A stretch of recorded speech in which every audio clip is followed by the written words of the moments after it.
Hi students, good evening. ఈరోజు ఈ వీడియోలో మనము CBSE 10th class English text బుక్లో యూనిట్ 1లో ఉన్నటువంటి second poem fire and ice గురించి తెలుసుకుందాం. ఈ పోయంలో వర్డ్స్ చాలా సింపుల్గా ఉంటాయండి. కాకపోతే ఈ పోయం యొక్క మీనింగ్ మాత్రము చాలా డెప్త్గా ఉంటుంది. ఈ పోయం యొక్క సమ్మరీని మనం తెలుగులో తెలుసుకోవడానికన్నా ముందు ఈ పోయంని ఒకసారి చదువుతాను, జాగ్రత్తగా గమనించండి. First stanza.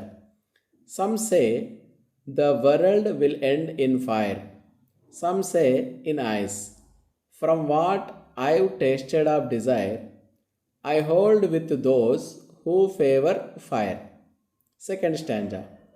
But if it had to perish twice, I think I know enough of hate to say that for destruction ice is also great and would suffice.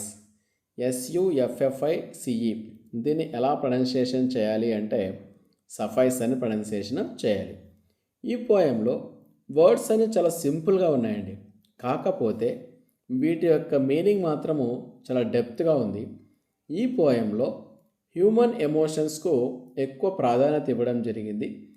ఎటువంటి హ్యూమన్ ఎమోషన్స్ గురించి ఈ పోయంలో పోయెట్ తన అభిప్రాయాన్ని వ్యక్తం చేశాడు అనే విషయాన్ని మనము తెలుగులో సమ్మరీ ద్వారా చాలా విపులంగా వివరంగా తెలుసుకుందాం. ఇక్కడ తెలుగులో సమ్మరీ ఇవ్వబడింది. ఫస్ట్ స్టాంజా యొక్క తెలుగులో సమ్మరీ ఏమిటో ఇప్పుడు మనం తెలుసుకుందాం. ఈ పోయంలో ఫైర్ అనేది కోరిక, డిజైర్ను సూచిస్తుంది. ఐస్ అనేది ద్వేషంను సూచిస్తుంది. ఇది చాలా ఇంపార్టెంట్ చూడండి. ఈ పోయం పేరే ఏంటండి? ఫైర్ అండ్ ఐస్ కదా. ఈ పోయంలో ఫైర్ అంటే దేన్ని రిప్రజెంట్ చేస్తుంది అంటే మనుషులలో లేదా వ్యక్తులలో ఉన్నటువంటి కోరికలను తెలియజేస్తుంది. ఐస్ అనేది మనము ఇతరుల మీద పెంచుకున్నటువంటి ద్వేషం, హేట్రెడ్ను సూచిస్తుంది. ఈ రెండు పాయింట్స్ కూడా వెరీ వెరీ ఇంపార్టెంట్. కొంతమంది అభిప్రాయం ప్రకారం ఫైర్ వలన ఈ వరల్డ్ అంతమవుతుంది. నేను వ్యక్తిగతంగా అనుభవించిన కోరికల ప్రభావం వలన ఫైర్ చేత ఈ వరల్డ్ ఎండ్ అవుతుంది అనే అభిప్రాయాన్ని సపోర్ట్ చేస్తాను. ఈ ఫస్ట్ స్టాంజాలో కొంతమంది ఎటువంటి అభిప్రాయాన్ని వ్యక్తం చేశారంటే ఫైర్ వలన ఈ వరల్డ్ అంతమవుతుంది అని చెప్పారు. ఇక్కడ పోయెట్ వ్యక్తిగతంగా కోరికల యొక్క ప్రభావానికి లోనయ్యాడు. ఆ కోరికల యొక్క ప్రభావానికి లోను కావడం జరిగింది. దాని నుండి మన పోయెట్ ఏం నేర్చుకున్నాడంటే ఈ వరల్డ్ ఫైర్ చేత ఎండ్ అవుతుంది అనేటటువంటి అభిప్రాయాన్ని వ్యక్తం చేశారు కదా కొంతమంది. ఆ అభిప్రాయాన్ని నేను సపోర్ట్ చేస్తాను అని పోయెట్ తన అభిప్రాయాన్ని వ్యక్తం చేయడము జరిగింది. సెకండ్ స్టాంజా యొక్క సమ్మరీని మనం తెలుగులో చూద్దాం. ఈ వరల్డ్ రెండవసారి కూడా చనిపోవాలంటే ద్వేషం, హేట్ కూడా సరిపోతుంది. ప్రపంచ వినాశనానికి ఐస్ కూడా సరిపోతుంది అని నేను భావిస్తాను. ఇక్కడ చూడండి, పెరిష్ అంటే డై, చనిపోవడం అని అర్థం. ఈ వరల్డ్ రెండవసారి కూడా చనిపోవాలి అంటే దట్ మీన్స్ అంతం అవ్వాలి అంటే, ఎండ్ అవ్వాలి అంటే ద్వేషం కూడా సరిపోతుంది. హేట్ అంటే ఫస్ట్ స్టాంజాలో డిజైర్ వలన ఈ ప్రపంచం ఎండ్ అవుతుంది అనే విషయాన్ని చెప్పాడు.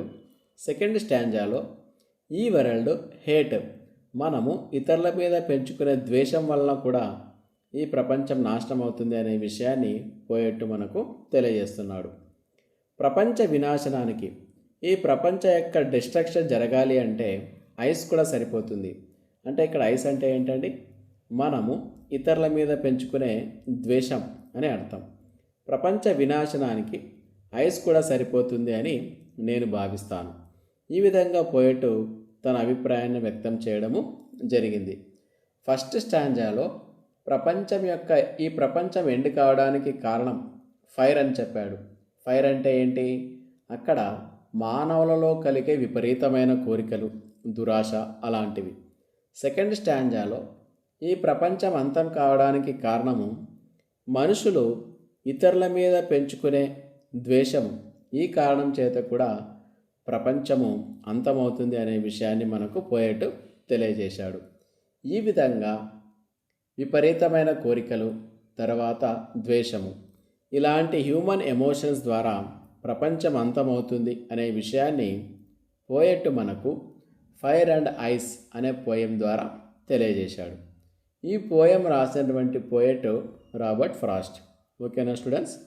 ఈ వీడియో మీకు పూర్తిగా అర్థమయ్యింది అనిపిస్తే ఖచ్చితంగా మా ఛానల్ను సబ్స్క్రైబ్ చేసుకోండి.